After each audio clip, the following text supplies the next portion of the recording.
quand vous vous réunissez en commun, ce n'est pas le repas du Seigneur que vous prenez, car chacun se hâte de prendre son propre repas, en sorte que l'un a faim tandis que l'autre est ivre. Moi, voici ce que j'ai reçu du Seigneur et ce que je vous ai transmis. Le Seigneur Jésus, dans la nuit où il fut livré, prit du pain, et après avoir rendu grâce, il le rompit et dit, « Ceci est mon corps qui est pour vous.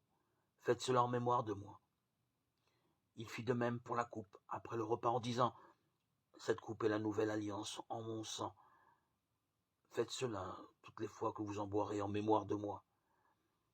Car toutes les fois que vous mangez ce pain et que vous buvez cette coupe, vous annoncez la mort du Seigneur jusqu'à ce qu'il vienne.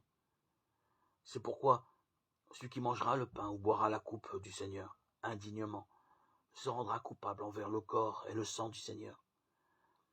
Que chacun s'éprouve soi-même avant de manger ce pain et de boire cette coupe, car celui qui mange et boit sans discerner le corps du Seigneur, mange et boit sa propre condamnation. 1 Corinthiens 11, 20, 21, 23, 29. On pense que les chrétiens de Corinthe, à l'initiation des confréries religieuses grecques, se réunissaient pour un repas communautaire dans la maison de l'un d'entre eux.